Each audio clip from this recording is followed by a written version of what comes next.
बिस्मिल्लाहिर्रहमानिर्रहीम। अस्सलाम वालेकुम, good evening. Program the law show के साथ ज़ाकिर ख़ान आपकी खिदमत में हाज़िर है। आज 3 जनवरी 2017 है और 2017 का हमारा ये पहला प्रोग्राम है। सबसे पहले मेरी तरफ से जो तमाम व्यूअर्स हैं आप सबको बहुत बहुत नया साल मुबारक हो। मैं उम्मीद करता हूँ कि ये हम सब के लिए एक अच्छा साल साबित होगा और ख़ास तौर पे दुनिया में इस वक्त जो प्रॉब्लम्स हैं और सिक्योरिटी इश्यूज़ हैं, मैं उम्मीद करता हूँ और दुआ करता हूँ कि हम सब के लिए अच्छा साल साबित होगा इंशाल्लाह। उसके अलावा प्रोग्राम का रूटीन आप सबको अच्छी तरह मालूम है। पिछले लास्ट 2 वीक्स हमारा प्रोग्राम नहीं हुआ था, तो अब ये 2 हफ्ते के गैप के बाद दोबारा से, जैसे कि मैंने कहा, इस साल का पहला प्रोग्राम है। नाजरीन, स्क्रीन पे हमारा स्टूडियो का थोड़ी देर में नंबर आ जाएगा। आप इस नंबर पे कॉल करके मुझसे बात कर सकते हैं। लाइव इंटरेक्टिव प्रोग्राम है। आपको किसी किस्म का यूके में कोई कानूनी मसला है तो आप इस प्रोग्राम में हमसे बात कर सकते हैं और मैं कोशिश करूँगा हमेशा की तरह कि आपको आपकी जो प्रॉब्लम है उस सिलसिले में गाइड कर सकूँ। इमिग्रेशन कवानीन के हवाले से वक्तन फ़वक्तन जो अपडेट्स आती हैं वो भी मैं बताता रहता हूँ। सबसे ज़्यादा इम्पॉर्टेंट चीज़ ये है कि यूरोपियन यूनियन के हवाले से एक्सपेक्टेड है कि जो ब्रेग्ज़िट का जो अमल है वो मार्च में एक स्टार्ट हो जाएगा, आर्टिकल 15 वोक हो जाएगा। तो अगर ऐसी बात होती है तो मैंने अपने पिछले प्रोग्रामों में भी कहा था कि जो यूरोपियन डिपेंडेंट्स हैं या यूरोपियन नेशनल्स हैं जो यहाँ पे अपने ट्रीटी राइट एक्सरसाइज कर रहे हैं, उनको चाहिए कि आगे किसी कन्फ्यूजन से बचने के लिए बेहतर है कि वो अपने रेजिडेंस कार्ड के लिए यहाँ पे फ़ौरन अप्लाई करें ताकि किसी किस्म की उनको कोई प्रॉब्लम ना हो। जो भी गवर्नमेंट की जो इस सिलसिले में पॉलिसी आती है उसमें कहीं उनको कोई प्रॉब्लम ना हो। तो अगर आप यहाँ पे यूरोपियन नेशनल हैं, अपने ट्रीटी राइट एक्सरसाइज कर रहे हैं या यूरोपियन डिपेंडेंट हैं और अगर अभी आपने अपना रेजिडेंस परमिट या कार्ड के लिए नहीं अप्लाई किया हुआ क्योंकि यूरोपियन नेशनल के लिए ज़रूरी नहीं है, तो मेरी राय ये होगी कि उनको ज़रूर अप्लाई करना चाहिए, ख़ास तौर पे जो ब्रेग्ज़िट की वजह से जो तब्दीलियाँ जो है वो एक्सपेक्टेड हैं उस हवाले से। तो ये तो चंद बातें हुई। नाज़रीन, प्रोग्राम का आगाज़ अपने 2017 के पहले कॉलर से करते हैं और अपने कॉलर की तरफ चलते हैं। हेलो अस्सलाम वालेकुम ज़ाकिर साहब, मेरा सवाल ये जी। वालेकुम सलाम। कि मुझे जीआर से अपील ऑफ राइट मिला था और जो 13 अक्टूबर को थी तो होम ऑफिस ने वो विड्रॉ कर ली। तो अभी मुझे 3 महीने होने वाले हैं तो मुझे उसकी तरफ से कोई जवाब नहीं आया क्योंकि मेरी बेटी इधर आए हुए 9 साल हो चुके हैं। तो मेरे सुनने में आ रहा है कि अगर होम ऑफिस से नहीं देना हो तो वो इस तरह टाइम वेस्ट करते हैं। तो मैं इस चीज़ में ज़रा कंफ्यूज हो रही थी तो क्या करना चाहिए मुझे? नहीं, विड्रॉ क्या आपको अपील राइट मिला था तो वो मतलब मैं समझा नहीं, क्या अपील राइट विड्रॉ किया, क्या हुआ? डिसीजन विड्रॉ किया? अपील ऑफ राइट मिला था, हमारी कोर्ट की डेट थी 13 अक्टूबर की। अच्छा, ये तो कोर्ट होम ऑफिस से सॉरी फर्स्ट ईयर ट्राइब्यूनल में JR में अपर ट्राइब्यूनल में जी जी। तो वो डेट से पहले, वीक पहले होम ऑफिस से कहा, कोर्ट से कहा कि हम लोग इनका विदन 3 मंथ्स में इनके केस का डिसीजन करेंगे तो हम लोग विड्रॉ करते हैं, अपना डिसीजन विड्रॉ करते हैं जी। तो वो क्योंकि मेरी बेटी को इधर आए हुए 9 साल हो चुके हैं तो मेरे सुनने में आ रहा है कि इस तरह कि अगर उन्होंने होम ऑफिस से नहीं करना होता तो वो इसलिए टाइम गेन करने के लिए इस तरह करते हैं। देखिए, टाइम गेन करने का तो ज़रूरी नहीं है क्योंकि टाइम गेन करने का ज़्यादा फ़ायदा जो है वो आपको है, वो होम ऑफिस को नहीं है। पहली बात तो ये है जितना टाइम जो गेन हो रहा है, जो मिल रहा है आपको, उसका ज़्यादा फ़ायदा आपको है क्योंकि आपकी बेटी को भी 9 साल हो गए हैं, मज़ीद टाइम गुजर जाएगा। जब 10 साल की जब वो हो जाती है तो वो यहाँ पे अगर पैदा हुई है तो वो नेशनलिटी वो एज ब्रिटिश सिटीजन रजिस्टर करा सकती है अपने आप को। मेरी बेटी यहाँ पैदा नहीं हुई, पाकिस्तान से 8 साल की उम्र में आई थी। मैं एक जनरली बात बता रहा हूँ। तो जो आम तौर पे जो टाइम गेन करने का फ़ायदा होता है वो तो जो यहाँ पे आपका जो राइट्स बढ़ रहे हैं ना, यहाँ पे प्राइवेट फैमिली लाइफ जिसे हम कहते हैं, आर्टिकल 8 के हवाले से जो राइट्स हैं, तो इसलिए मैं नहीं समझता कि कोई ऐसी बात है। लेकिन बाज़ वक़्त ये ज़रूर होता है कि होम ऑफिस विड्रॉ करता है, दोबारा से रिव्यू करता है, दोबारा से रिफ्यूज़ भी कर देता है, बाज़ वक़्त दे भी देते हैं तो अभी डिपेंड करता है कि उन्होंने क्यों विड्रॉ किया, और अगर 3 महीने अभी उन्होंने कहा था कि वो फ़ैसला देंगे, अगर उन्होंने अभी फ़ैसला नहीं दिया तो आप अपने वकील के ज़रिए ख़ुद से उनसे रब्ता कर सकते हैं और उनको कह सकते हैं कि जी आपने विड्रॉ किया था अपना डिसीजन, आपने अपर ट्रिब्यूनल में ये कहा था कि विद इन 3 मंथ्स आप डिसीजन देंगे, तो आप उसमें जो है वो डिसीजन दें। लेकिन जितना जो टाइम गेन हो रहा है उसका फ़ायदा आपको होगा इवेंचुअली। बहुत शुक्रिया। नेक्स्ट कॉलर की तरफ चलते हैं। हेलो अस्सलाम वालेकुम। वालेकुम सलाम। कौन सा बोल रहे हैं? मैं मोहम्मद यासीन बोल रहा हूँ। जी जी बोलिए, क्या सवाल है? मेरा सवाल यह है कि मैं साइन पर जाता था ना, तो मेरे मेडिकल कंडीशन थी, तो मैं उनको लेटर वगैरह डालता था। 3 महीने के बाद गया तो फिर उन्होंने मुझे 4 महीने के बाद बुलाया और फिर 2 महीने काट दिए साइन मेरे, तो लेटर आ गया। तो केस भी डाला था। पहले उन्होंने पकड़ लिया था मुझे, 2 महीने मेडिकल में रखा था। तो अब साइन में जब क्योंकि मेरी अपॉइंटमेंट है उसी टाइम आती नहीं जब टाइम मुझे साइन थे। फिर मैं उनको फोन करके बताता रहा, तो उन्होंने मुझे 3 महीने के बाद गया, फिर एक ही दिन गया तो उन्होंने फिर मुझे 4 महीने की डेट दे दी। तो फिर 4 महीने के बाद लेटर घर आ गया कि आप 2 मंथ आना। जी जी, तो अब मसला क्या है? मसला ये है कि क्या साइन ये कोई बेहतर होता है या कोई केस में कुछ होता है या कोई नई? देखें, ये इसका बेहतरी से कोई ताल्लुक नहीं है। ये उनके अपने इंतज़ामी अमूर होते हैं, एडमिनिस्ट्रेटिव रीजंस होते हैं, हर एक की सिचुएशन होती है। हर केस के हिसाब से बाज़ वक़्त वो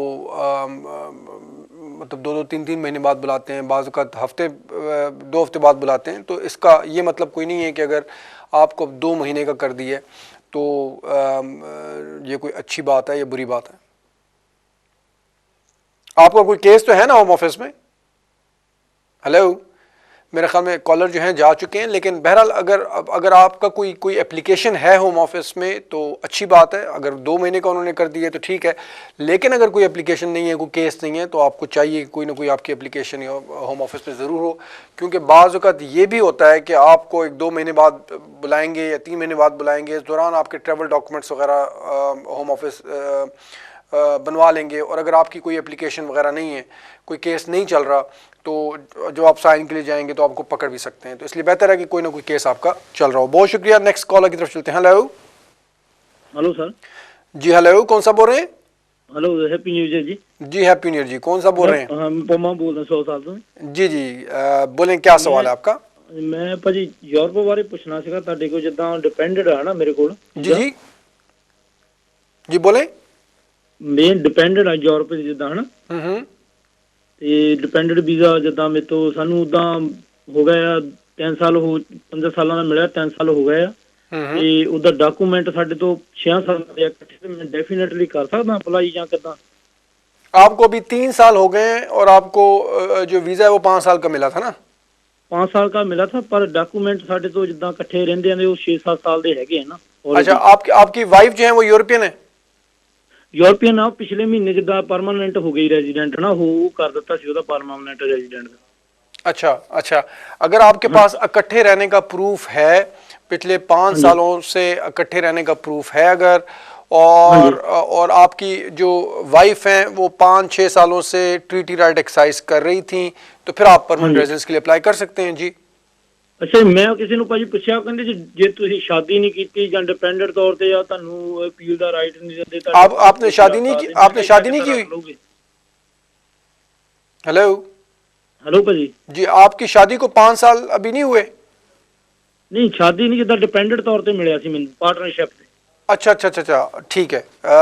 यानी कि आप एज पार्टनर्स रह रहे हैं ना? हाँ जी हाँ जी। अच्छा, और इकट्ठे रहते हुए कितना अरसा हो गया? 5 सालों तो उत्ते हो गए, 6 साल हो गए भाजी। हाँ, अगर आपके पास प्रूफ है कि आप 5-6 सालों से इकट्ठे रह रहे हैं, तो फिर आप परमानेंट रेजिडेंस के लिए अप्लाई कर सकते हैं।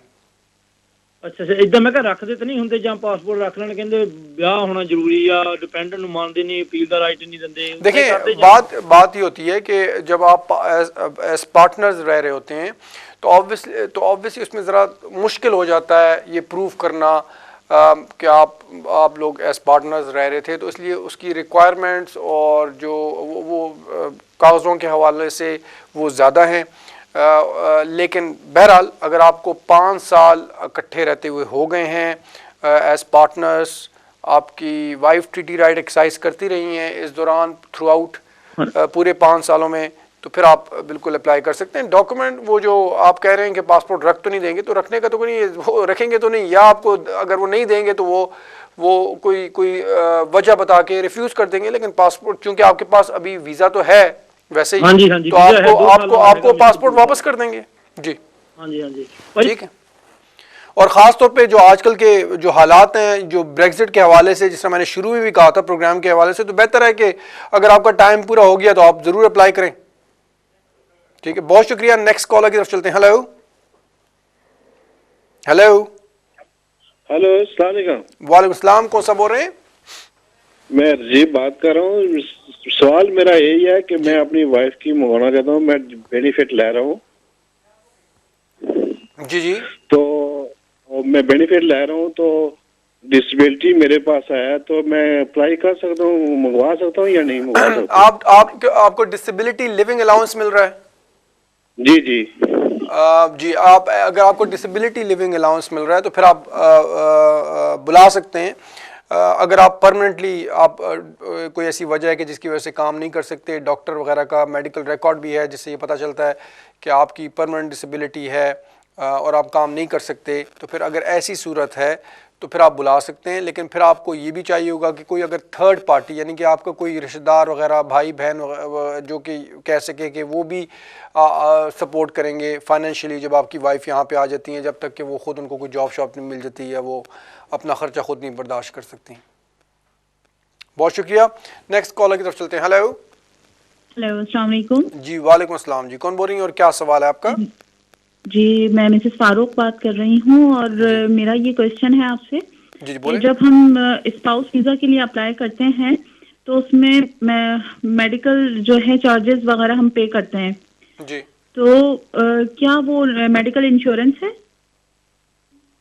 देखिए वैसे मेडिकल इंश्योरेंस आप सॉर्ट ऑफ बेसिकली ये होता है कि पहले ये होता था कि जो भी जिसके पास वीज़ा होता था उसको NHS जो है वो यूज़ कर सकता था।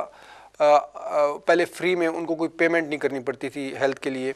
अब ये होता है कि गवर्नमेंट ने जो भी वीज़े के लिए अप्लाई करता है तो उनसे साल के पर पर्सन 200 पाउंड्स लेते हैं साल के। तो वो फिर एक तरह का, आप अगर इंश्योरेंस अगर नाम देना चाहती हैं तो कह सकती हैं, लेकिन वो बहरहाल NHS के ही होते हैं, आप उसमें NHS यूज़ कर सकते हैं। लेकिन लेकिन ऐसा नहीं है, अगर किसी के पास वीज़ा नहीं है और उसने ये हेल्थ सरचार्ज दी है तो इसका ये मतलब नहीं है कि वो यूज़ कर सकते हैं। जिनको वीज़ा मिलेगा वो यूज़ कर सकते हैं NHS को। बहुत शुक्रिया। नेक्स्ट कॉलर की तरफ चलते हैं। हेलो अस्सलाम वालेकुम। वालेकुम सलाम, कौन सा बोल रहे हैं? जी, मेरा नाम आफ्ताब है, मैनचेस्टर से बात कर रहा हूँ। सबसे पहले आपको नया साल बहुत बहुत मुबारक हो सर। बहुत शुक्रिया, आपको भी बहुत बहुत मुबारक हो। बोलिए क्या सवाल है आफ्ताब साहब? सवाल ये है सर कि मुझे पार्टनर 10 ईयर रूट पे 2014 में मिला था। मैं ओवरस्टेयर था पहले जी। तो अभी मेरी एक्सटेंशन आ रही है फरवरी में। क्वेश्चन ये है कि सेम डे सर्विस प्रीमियर में मैं जा सकता हूँ, और दूसरा ये है कि मतलब मेरा स्टेटस क्या होगा अगर जब मैं अप्लाई करूँगा पोस्टल पे, तो अगर 3-4 महीने लग जाए तो काम का क्या होगा?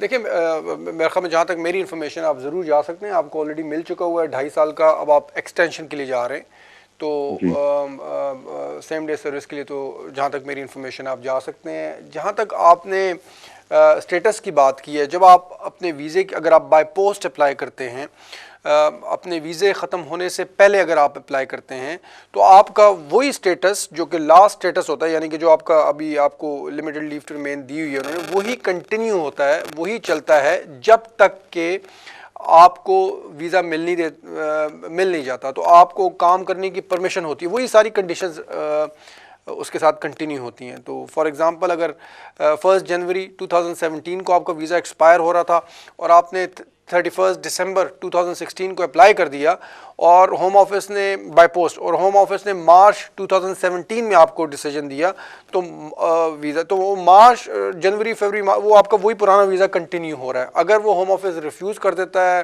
तो फिर मामलात और होंगे, अगर वो वीज़ा मिल जाता है तो वही आगे चलेगा, लेकिन आपका स्टेटस कंटिन्यू होता है। उम्मीद करता हूं कि आपको आपके सवाल का जवाब मिल गया होगा। बहुत शुक्रिया नाज़रीन, मुझे बताया जा रहा है कि एक वक्फे का टाइम हो गया है, तो आप किधर जाइएगा नहीं, मैं थोड़ी देर में दोबारा आपकी खिदमत में हाजिर द लॉ शो। मैं हूं जाकिर खान। ब्रेक से पहले हम जो कॉल्स दे रहे थे उसी सिलसिले को आगे बढ़ाते हैं और अपने अगले कॉलर की तरफ चलते हैं। हेलो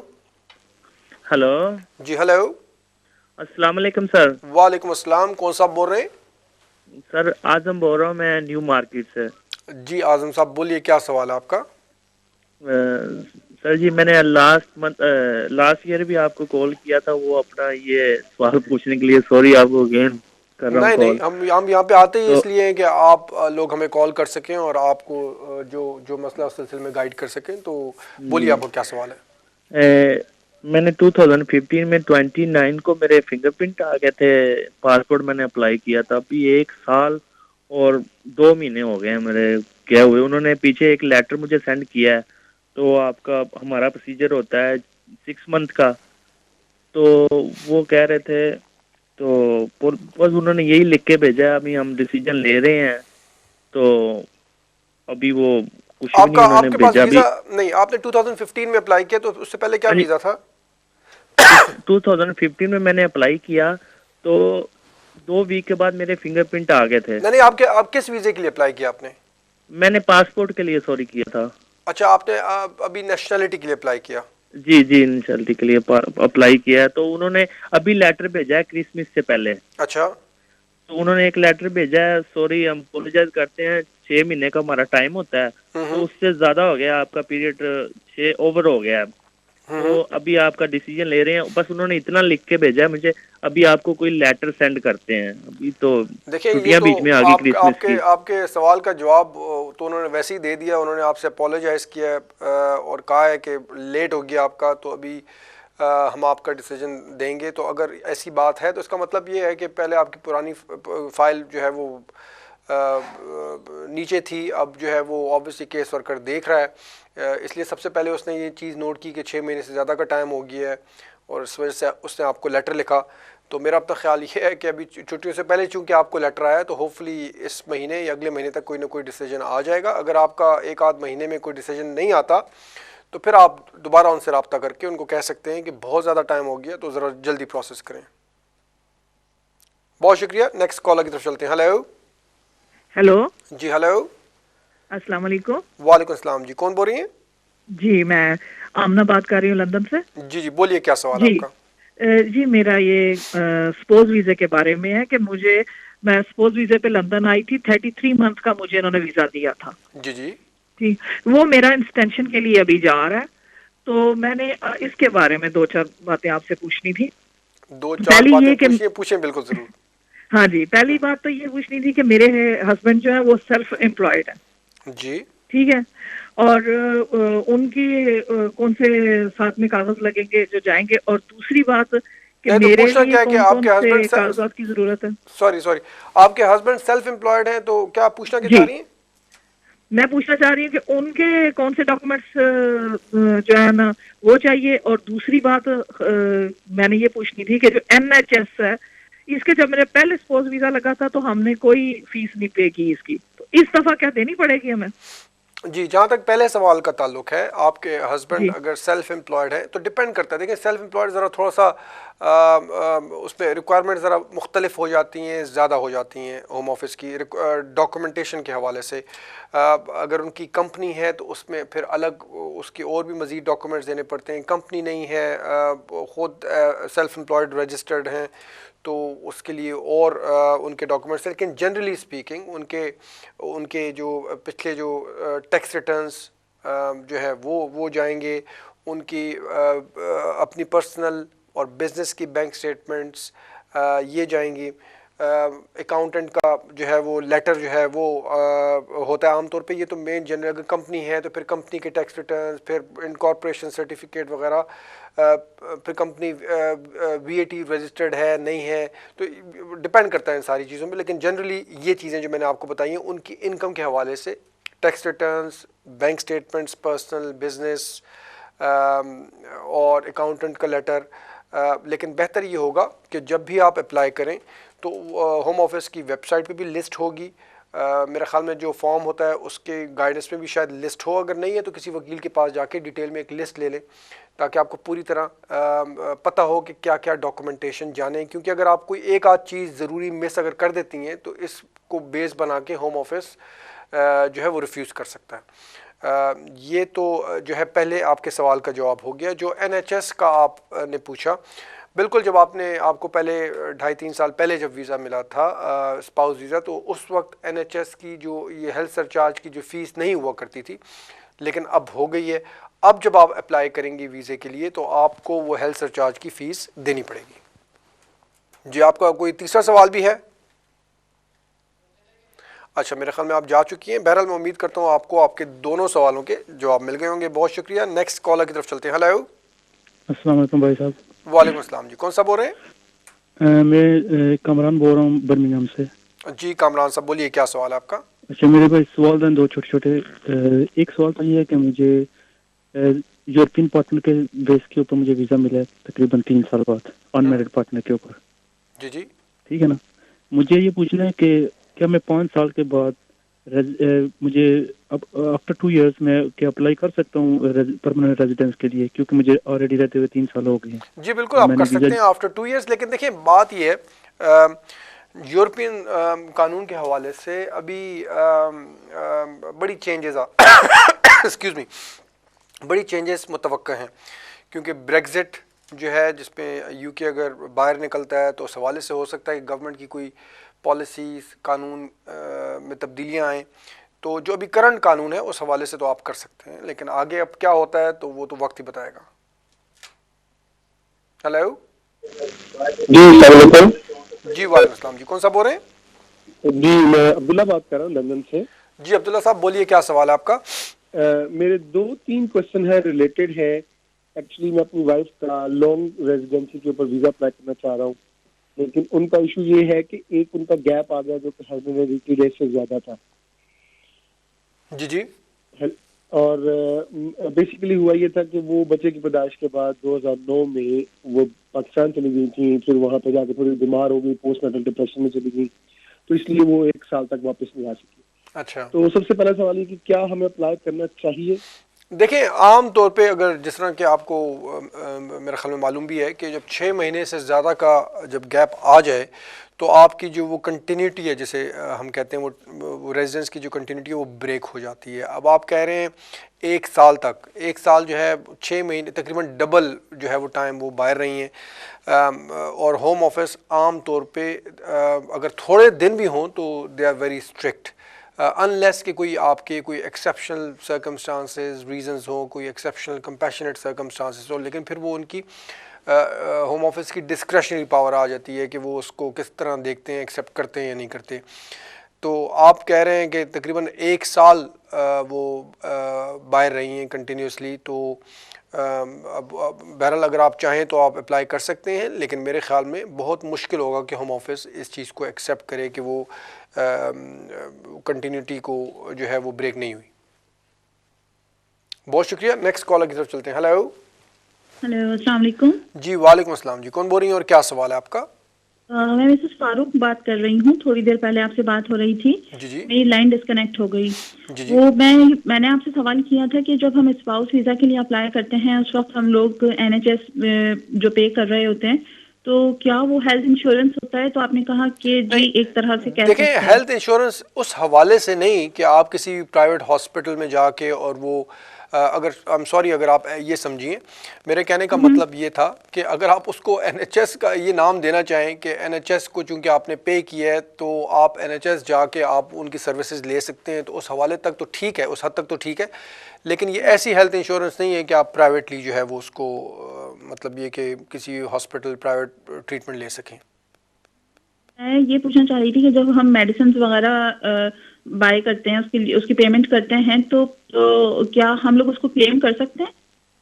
मेरा नहीं ख्याल, नहीं, उसका मेडिसिन की पेमेंट से कोई ताल्लुक नहीं। जहाँ तक मेरी इन्फॉर्मेशन है, अगर जब आप प्रिस्क्रिप्शन आपको मिलता है और आप मेडिसिन लेते हैं, तो आम तौर पे वो लोग जो कि बेनिफिट्स ले रहे हों या उनको टैक्स क्रेडिट वगैरह मिल रहा हो, या मेरे ख्याल में ओवर 65 अगर कोई हो या अंडर 18 हो, तो उन लोगों को पेमेंट नहीं करनी पड़ती। अदरवाइज़ तो हर एक को पेमेंट करनी पड़ती है। अच्छा, इसका हमें और कोई बेनिफिट नहीं है? नहीं, ये एक मैंडेटरी, एक ज़रूरी जो है वो होम ऑफिस ने या हुकूमत ने एक हर एक के लिए किया हुआ है कि जो भी वीज़े के लिए अप्लाई करेगा, चाहे आप चाहें या ना चाहें, आपको ये हेल्थ सरचार्ज देना पड़ेगा। क्यों अगर आपने मतलब तभी आप फिर हेल्थ वो NHS को यूज़ कर सकते हैं, तो ये ज़रूरी है। इसमें आपकी कोई चॉइस नहीं है, कोई ऑप्शन नहीं है आपके पास। बहुत शुक्रिया। नेक्स्ट कॉलर की तरफ चलते हैं। हेलो हेलो जी, हेलो हेलो वकील साहब, हैप्पी न्यू ईयर जी। जी, हैप्पी न्यू ईयर। आपको भी बहुत बहुत नया साल मुबारक हो। बोलिए कि आपका क्या सवाल है? हाँ जी, मैंने पूछना सी, तो 2015 में जून में हमने FLRFP एप्लीकेशन की थी। 2016 में? न 15 में, 15 में, ठीक। और वो सितंबर में रिफ्यूज हो गई थी। अच्छा। उसके बाद हमने प्री एक्शन प्रोटोकॉल किया, right of appeal of right out of country दिया था उन्होंने। हमने प्री एक्शन किया, उन्होंने प्री एक्शन के बीच में हमको लेटर डाल दिया, कोर्ट में मत जाओ, आपको हम रिकंसीडर करते हैं, होम ऑफिस बोलता है जी। और हमने रिकंसीडर के हमने कोर्ट में नहीं गया, और रिकंसीडर बोलते थे 3 मंथ में आपको जवाब देंगे, ठीक है जी। उसके बाद 3 मंथ में उनका कोई जवाब नहीं है। स्टिल माई पर अंडर कंसीडर अनटिल नाउ। हम 14 महीने से रिपोर्टिंग पे भी जाते थे। अभी हमको लेटर आ गया होम ऑफिस का 2 वीक अगो, दे बोलते हैं 6 मंथ के बाद रिपोर्टिंग पर आओ। इसका what is this is positive sign, क्या समझे हम? देखिए, आमतौर पे तो अगर साइन आपका कोई लेट करते हैं तो कोई उसमें ज़रूरी नहीं है कि पॉजिटिव डिसीजन ही हो। बाज़ वक़्त ये भी होता है कि अगर आप बहुत अरसे से साइन करने के लिए जा रहे हो, तो फिर वो आपको लंबा टाइमिंग दे देते हैं, क्योंकि आप काफ़ी अरसे से रेगुलरली जा रहे हैं, तो बाज़ वक़्त ये वजह भी होती है। लेकिन बहरहाल आप इसको पॉजिटिव ही देखें एक तरह से। पहले तो आप वैसे ही जल्दी जा रहे थे साइन करने के लिए, अगर अब ज़्यादा देर के बाद आपको बुलाया है तो ये एक अच्छी बात है। और आपका केस अभी पेंडिंग है। मेरा अपना ख्याल ये है कि शायद उन 6 महीने के अंदर अंदर आपका डिसीजन भी कोई ना कोई आ जाए। लेकिन जैसा कि मैंने कहा, आप इसको एक पॉजिटिव ही समझें इस हवाले से कि पहले आप जल्दी जा रहे थे, अब आप जो है 6 महीने बाद जाएंगे। बहुत शुक्रिया। नेक्स्ट कॉलर की तरफ चलते हैं। हेलो वालेकुम अस्सलाम जी, कौन बोल रही हैं और क्या सवाल है आपका? मैं लुबना बोल रही हूँ और मेरा हस्बैंड के बारे में सवाल पूछना है आपसे। जी बोलिए जी। मैंने ये पूछना है कि उनका लेगेसी में केस था 2000 सॉरी, लेगेसी में क्या? 2000 में उन्होंने अप्लाई किया था और उनका केस पेंडिंग रहा है लेगेसी में जी, और उनको मिला है इंडेफिनेट 2013 में जी। तो अब उन्होंने B1 का और लाइफ इन यूके का टेस्ट पास कर लिया, तो अब आपसे ये पूछना है कि वो ब्रिटिश के लिए अप्लाई कर सकते हैं? आपका बड़ा अच्छा सवाल है। और ये बहुत से लोगों की ये प्रॉब्लम होती है। अब देखिए, इसमें मसला ये है उनके लिए कि अगर उन्होंने 2000 में उन्होंने उन्होंने क्या असाइलम के लिए अप्लाई किया था या क्या था? जी वही था। और वो और आपके हस्बैंड जब यहाँ पे आए लीगल तरीके से थे? जी लीगल में ही है, मतलब उनको जब उन्होंने असाइलम के लिए असाइलम के लिए जब अप्लाई किया था, वीज़ा ख़त्म हो चुका हुआ था उनका?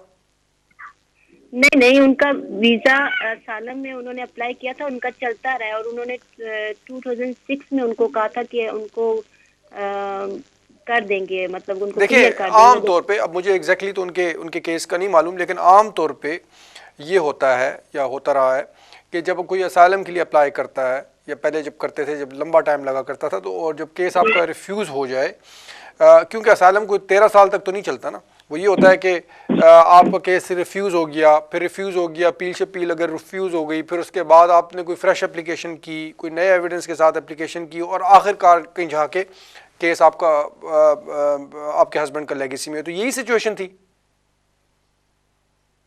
मेरे ख्याल में, आप जा चुके हैं। लेकिन बहरहाल अगर ऐसी सिचुएशन है जब आपका केस वगैरह रिफ्यूज़ हो गया, अपील भी रिफ्यूज़ हो गई, नया केस आपने सबमिट किया, तो बेसिकली उनके पास वीज़ा नहीं था। जब आपके पास वीज़ा नहीं होता, जब आपको आप नेशनलिटी के लिए अप्लाई करते हैं, नेशनलिटी के लिए जो अब कानून है वो ये है कि जब भी आप नेशनलिटी के लिए अप्लाई करते हैं तो आपको तो होम ऑफिस आपके पिछले 10 साल तक देखता है कि पिछले 10 सालों में आपने किसी किस्म की कोई इमिग्रेशन कंडीशन तोड़ी तो नहीं, ब्रीच तो नहीं की।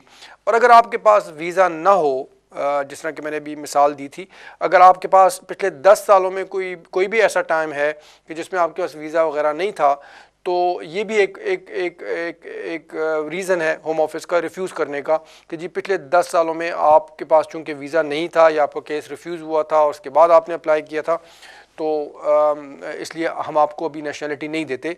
आपका केस हम अगर उनको 2013 में इंडेफिनेट मिला है तो बोलेंगे कि जी जब आपको इंडेफिनेट मिला है उसके बाद से आपका लीगल टाइम यहाँ पे स्टार्ट होता है। तो चूँकि मुझे आपके हस्बैंड की एग्जैक्ट जो पुरानी हिस्ट्री नहीं मालूम, लेकिन मैं मेरे ख्याल में जिस तरह मैंने आपको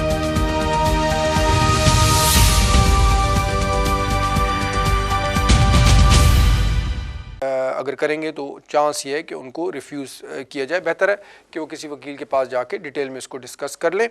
बहुत शुक्रिया नाज़रीन, एक वक्फे का टाइम हो गया, आप किधर जाइएगा नहीं, मैं थोड़ी देर में आपकी खिदमत में दोबारा हाजिर हूँ। वेलकम बैक नाज़रीन, आप देख रहे हैं द लॉ शो, मैं हूँ ज़ाकिर ख़ान। हमारे प्रोग्राम को अब ख़त्म होने में थोड़ा सा टाइम रह गया, बगैर कोई वक्त ज़ाय किए अपने अगले कॉलर की तरफ चलते हैं। हेलो अस्सलाम वालेकुम। जी वालेकुम अस्सलाम, कौन सा बोल रहे हैं? जी फारूक बात कर रहा हूँ यॉर्कशायर से। मेरे 2 सवाल हैं स्पाउस वीजा के बारे में। जी बोलिए। जी पहला सवाल ये कि इसका प्रोसीजर अब क्या है, बिकॉज अब तो सुना है कि थोड़ा सा चेंज हुआ है, एप्लीकेशन जो आपको ऑनलाइन देना पड़ती है और इसकी डॉक्यूमेंटेशन उसकी क्या कुछ ज़रूरत है। और दूसरा ये कि ये जो स्पाउस वीजे के लिए जो हस्बैंड और वाइफ है, अब उनकी जो आपस में जो उनका फ़ोन का रिकॉर्ड है या वो जो कॉन्टेक्ट कर रहे हैं, क्या इसकी रिक्वायरमेंट है, आपको इसका एविडेंस देना पड़ता है? और अगर देना पड़ता है तो आजकल तो ज़्यादातर व्हाट्सएप और स्काइप के जरिए ही ज़्यादा कॉन्टेक्ट करते हैं, तो फिर उसका एविडेंस कैसे दे सकते हैं? देखिए जी बिल्कुल, एप्लीकेशन तो आप आउट ऑफ कंट्री एप्लीकेशन की बात कर रहे हैं ना, यानी कि अगर किसी को ने पाकिस्तान से या जिधर से बुलाना है अपने हस्बैंड वाइफ को, तो वो ऑनलाइन एप्लीकेशन ही होती है। और डॉक्यूमेंटेशन का एविडेंस ऑफ कॉन्टैक्ट देखें, व्हाट्सएप ठीक है, बिल्कुल सबको मालूम है, होम ऑफ ये जो ब्रिटिश हाई कमीशन वालों को भी मालूम है कि आजकल ज़्यादातर राब्ता जो है वो लोगों का व्हाट्सएप, स्काइप, वाइबर इन चीज़ों पे होता है। और उसका एविडेंस जो है आप निकाल सकते हैं उसको अब मैं कंप्यूटर एक्सपर्ट तो नहीं हूँ, लेकिन हमारे पास अक्सर क्लाइंट्स आते हैं और वो निकाल के हमें देते हैं एविडेंस जो है व्हाट्सएप की कम्युनिकेशन का। ये नहीं कि आपने हर जो आपकी बात हुई है अपने वाइफ से तो वो ज़रूरी, लेकिन एक अगर अगेन डिपेंड करता है कि शादी को कितना अरसा हो गया, कितने अरसे से आप यहाँ पे हैं, आपकी वाइफ दूसरे मुल्क में है, तो फिर उस हवाले से मुख्तलिफ औकात की मुख्तलिफ टाइमिंग की थोड़ी बहुत कम्युनिकेशन ज़रूर देनी चाहिए। और ये व्हाट्सएप वगैरह ये प्रिंट आउट आप इसका निकाल सकते हैं। जी, और जो जनरल डॉक्यूमेंट्स है उसका प्रोसीजर क्या है, ऑनलाइन एप्लीकेशन कैसे करनी पड़ती है? देखिए ऑनलाइन एप्लीकेशन तो आप ऑनलाइन उधर होम ऑफिस की वेबसाइट पे जाके फॉर्म वगैरह होगा, वो तो आप वहाँ पे ऑनलाइन ही करेंगे। लेकिन जो डॉक्यूमेंट्स हैं वो सारे डॉक्यूमेंट्स जो हैं वो यहाँ पे शेफील्ड में सबमिट होते हैं। वहाँ पे आपकी वाइफ जो है अपॉइंटमेंट लेके अपना पासपोर्ट सबमिट करेंगी, लेकिन बाकी के जितने डॉक्यूमेंट्स हैं ज़्यादातर वो यहीं पे यूके में ही शेफील्ड में सबमिट होते हैं। जो फीस वगैरह है क्या वो यहीं जमा करानी पड़ती है या जी वो ऑनलाइन आप कार्ड से पे कर सकते हैं, और उसी वो ऑनलाइन आप कार्ड से पे करते हैं। बहुत शुक्रिया, नेक्स्ट कॉलर की तरफ चलते हैं। हेलो अस्सलाम वालेकुम सर जी। वालेकुम अस्सलाम जी, कौन सा बोल रहे हैं और क्या सवाल है आपका? मैं कमरान बर्मिंघम से बोल रहा हूँ। मेरा छोटा सा सवाल ये है कि मुझे ये पूछना है कि मुझे मेरे पास 5 ईयर का रेजिडेंस परमिट है ई जो होता है वीजा, फैमिली मेंबर अनमैरिड के ऊपर मिला, क्या मैं यूरोप कंट्री के अंदर बगैर वीजे के जा सकता हूँ या कुछ मुझे वीजा लेना पड़ेगा प्लीज? देखिए, अगर साथ अपनी वाइफ के ट्रैवल कर रहे हैं तो आमतौर पे तो कोई प्रॉब्लम नहीं होती, लेकिन बेहतर होता है कि वीज़ा लेके जाएं। जी, बहुत शुक्रिया। नेक्स्ट कॉलर की तरफ चलते हैं। हेलो, हमने कॉलर जो है वो ड्रॉप हो गए। देखते हैं अपने नेक्स्ट कॉलर की तरफ चलते हैं। हेलो हेलो हेलो, आपकी कॉल थ्रू हो चुकी है, प्लीज अपने टीवी का वॉल्यूम बंद कर दें। हेलो जी, अस्सलाम वालेकुम। वालेकुम अस्सलाम, कौन सा बोल रहे हैं? सर मैं वाजिद बात कर रहा हूँ, थोड़ी सी इन्फॉर्मेशन चाहिए थी। कैसे हैं आप? जी अल्लाह का शुक्र। जी वाजिद साहब बोलिए, क्या इन्फॉर्मेशन आपको चाहिए? मैं बेसिकली 2011 में यहाँ पे आया था एज अ स्टूडेंट जी, और उसके बाद मैंने 2011 में अपनी 2013 में अपनी डिग्री कंप्लीट कर ली थी। उसके बाद जब मेरा वीज़ा एक्सपायर हुआ तो मैंने EA7 वो जो डिपेंडेंट होता है रेजिडेंस कार्ड का, जी जी, तो उसके लिए अप्लाई किया था।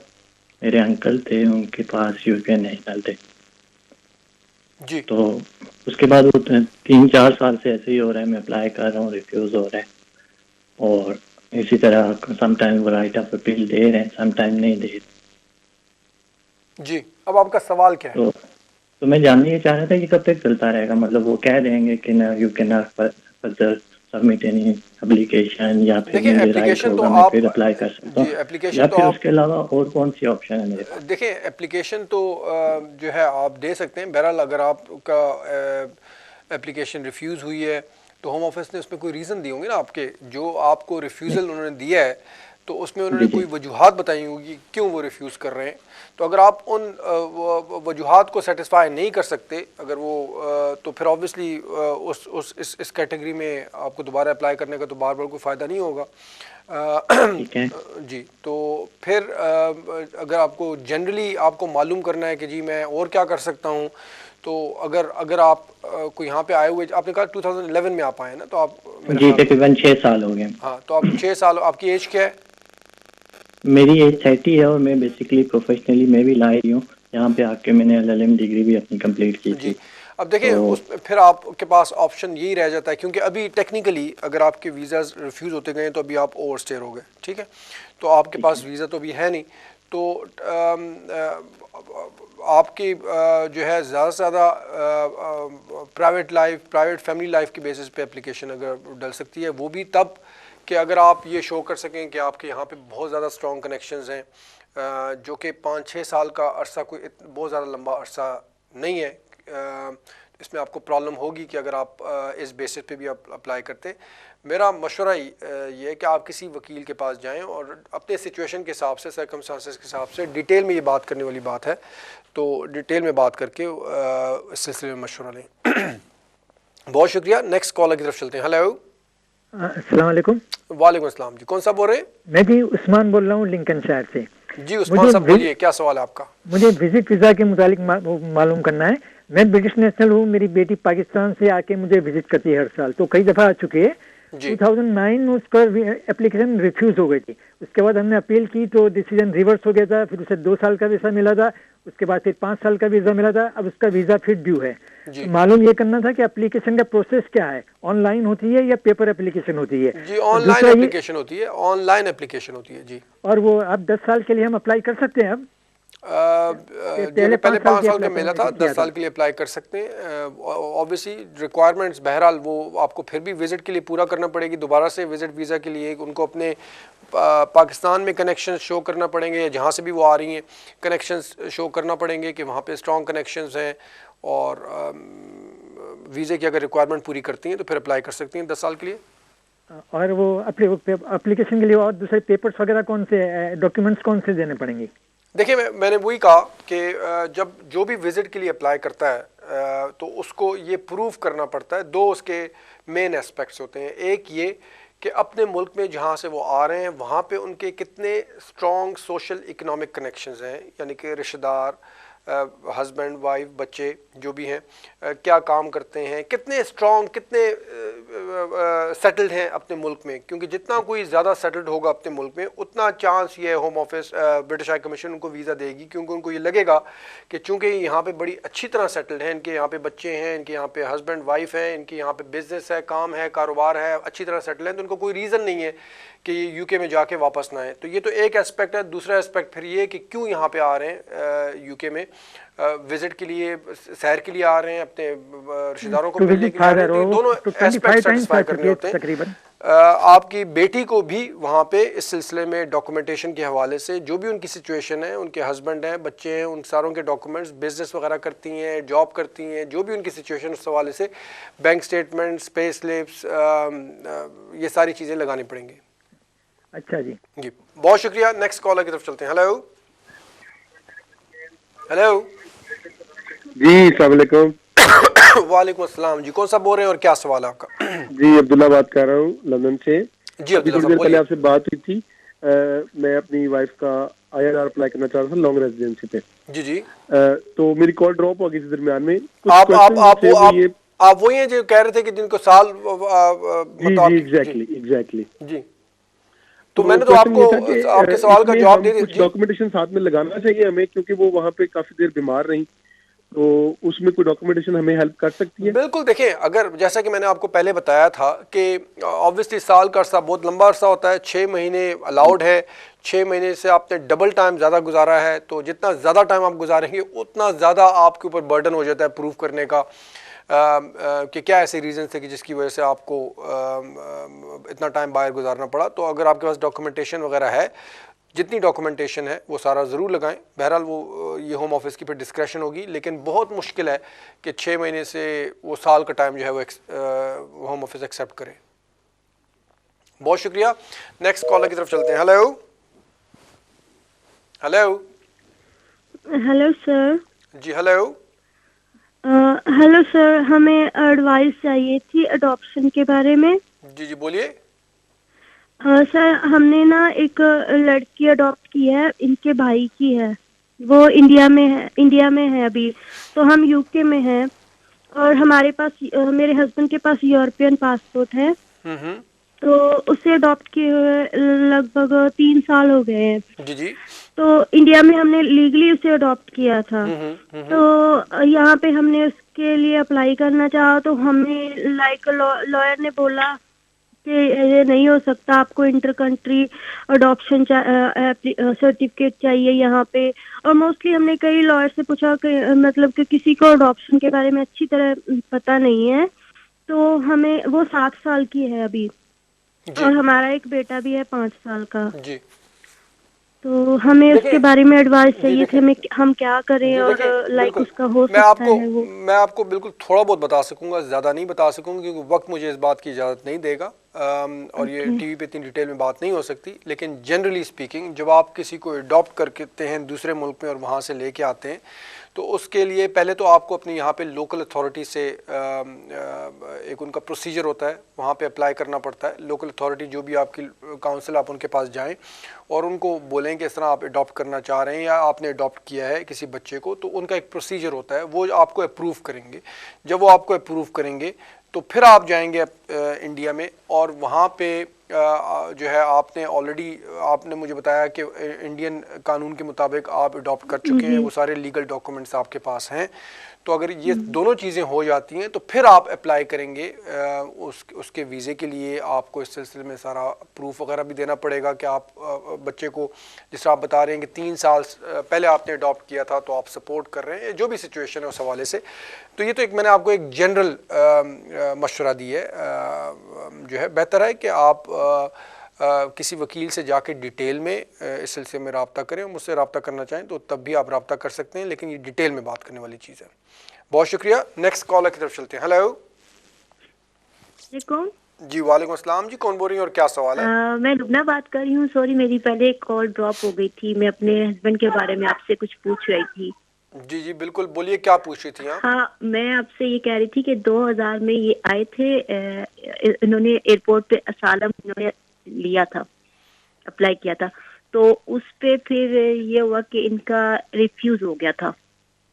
फिर 2006 में इन्होंने लेगेसी में केस डाला, तो उसमें ये फिर लीगली तौर पे ये रहे, और 2011 में जून जी में मैं समझ गया, आप नेशनलिटी के हवाले से पूछे थे ना। देखिए जब इनका केस रिफ्यूज़ हो गया था, अपील वगैरह भी रिफ्यूज़ हो गई होगी मेरे ख्याल में, फिर उन्होंने शायद कोई लेगेसी में या फ्रेश एप्लीकेशन की होगी, तो ये इनके पास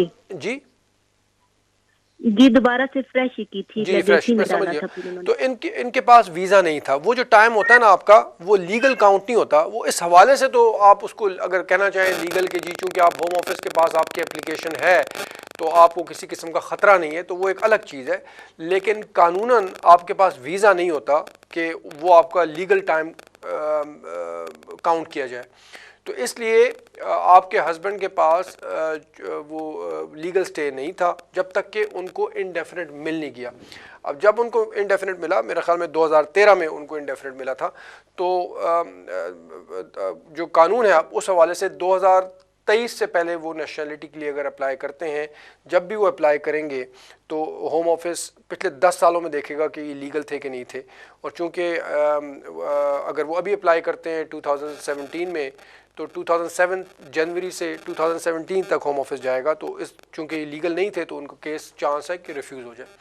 तो अगर आप फिर भी अप्लाई करना चाहें आपके हस्बैंड, तो बिल्कुल वो कर सकते हैं, लेकिन मेरे हिसाब से चांस है कि वो रिफ्यूज़ हो जाएगा नेशनलिटी। बहुत शुक्रिया। नेक्स्ट कॉलर की तरफ चलते हैं। अच्छा, मुझे बताया जा रहा है कि प्रोग्राम का वक्त जो है वो ख़त्म हो गया, तो नाज़रीन मज़ीद कॉल्स तो हम नहीं ले सकते। जिन लोगों से बात नहीं हो सकी तो इंशाल्लाह अगले हफ्ते जो है आपसे बात होगी इसी प्रोग्राम पे। स्क्रीन पे हमारा ईमेल एड्रेस आ रहा है, आप उस पर भी हमसे रब्ता कर सकते हैं। इंशाल्लाह अगले हफ्ते आपसे दोबारा मुलाकात होगी। इस दौरान अपना ख्याल रखें और दुआ में याद रखें। बहुत बहुत शुक्रिया। अल्लाह।